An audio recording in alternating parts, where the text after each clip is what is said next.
मेरा प्रणाम स्वीकार हो। सभी गुरु बहनों को मेरा प्रणाम स्वीकार हो। जिस जगह पे शिव चर्चा उस जगह स्थल को मेरा प्रणाम स्वीकार हो। इस धरती माता को मेरा प्रणाम स्वीकार हो। साहेब जी ने शिव गुरु से जुड़ने के लिए 3 सूत्र दिए हैं। पहला है दया मांगना, दूसरा चर्चा करना, तीसरा है नमः शिवाय करना। दया हम अपने हाथों को फैलाकर और सर को झुकाकर, जिस तरह से एक गरीब भीख मांगता है, भिखारी जिस तरह से भीख मांगता है, एक अबोध बालक मांगता है अपने माता पिता से, उसी तरह से हम लोग अबोध बालक है, हम लोग को कुछ नहीं आता, हम लोग एक भिखारी है जो हम लोग भीख मांगते हैं अपने गुरु महादेव से कि हे महादेव आप मेरे गुरु हैं, मैं आपकी शिष्या हूँ, मुझ पर दया करे। हे शिव आप मेरे गुरु हैं, मैं आपकी शिष्या हूँ, मुझ पर दया करे। हे मेरे गुरु महादेव आप मेरे गुरु हैं, मैं आपकी शिष्या हूँ, मुझ पर दया करे। इस तरह से दया हम कभी भी मांग सकते हैं। दया मांगने का कोई समय नहीं है। उठते सोते बैठते जाते आते कभी भी शिवालय से लेकर शौचालय तक हम कहीं भी महादेव से, अपने गुरु महादेव नहीं अपने गुरु महादेव से दया मांग सकते हैं। इस तरह से भोले बाबा का पूजा तो हर घर, हर मंदिर, हर जगह, हर स्थल पे होता है। बाबू थोड़ा हल्ला मत करो बेटा।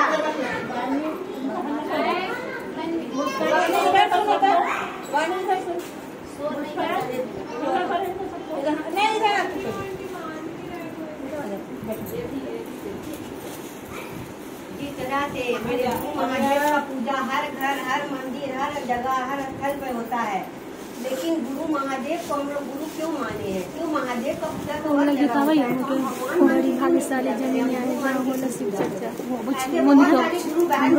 कि हम भोले बाबा का पूजा तो करते हैं, कम से कम भगवान मान के करते हैं, गुरु मान के नहीं करते हैं, लेकिन हम लोग गुरु मान के महादेव का पूजा करते हैं। वो क्यों हम गुरु मान के करते, क्यों भगवान मान के क्यों नहीं करते? इसका भी कारण है क्योंकि भक्त जो होता है, भगवान जो होता है, भक्त के बहुत परीक्षा लेते हैं।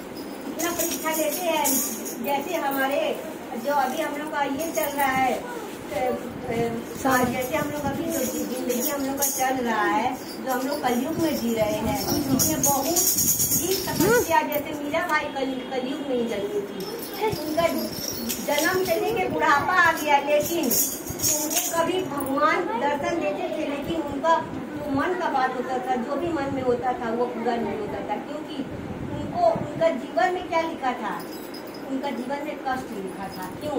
क्योंकि उनको भगवान मान के पूजा करती थी, मेरे गिरधर गोपाल।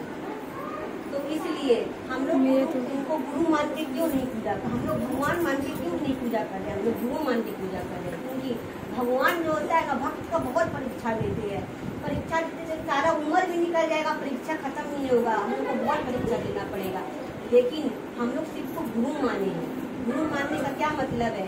गुरु हमेशा ज्ञान देते हैं।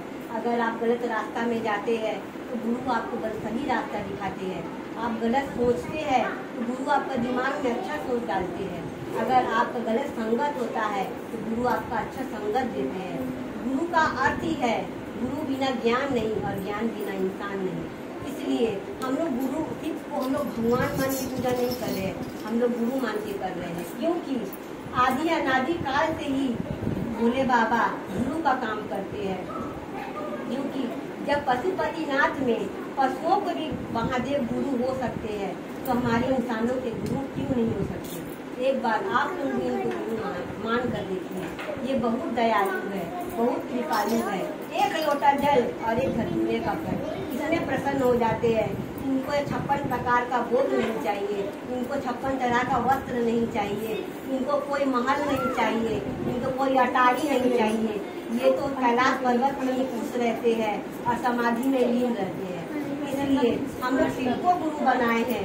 हे शिव आप मेरे गुरु हैं, मैं आपकी शिष्या हूँ, मुझ पर दया कीजिए।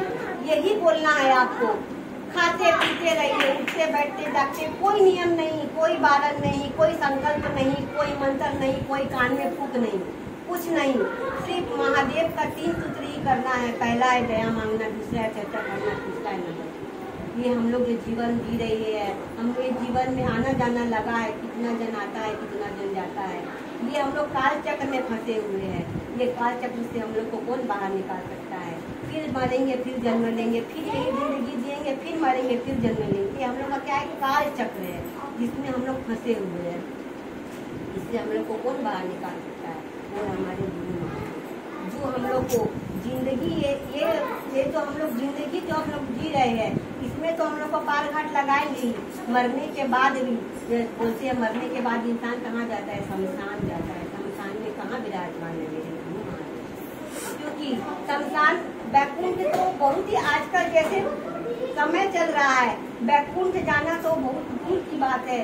हम लोग पल पल में पाप कर रहे हैं। क्या हम लोग का पाप गिना नहीं रहा है? क्या लिखा नहीं रहा है? लेकिन हम लोग को बैकुंठ जाना तो दूर की बात है। अगर हम लोग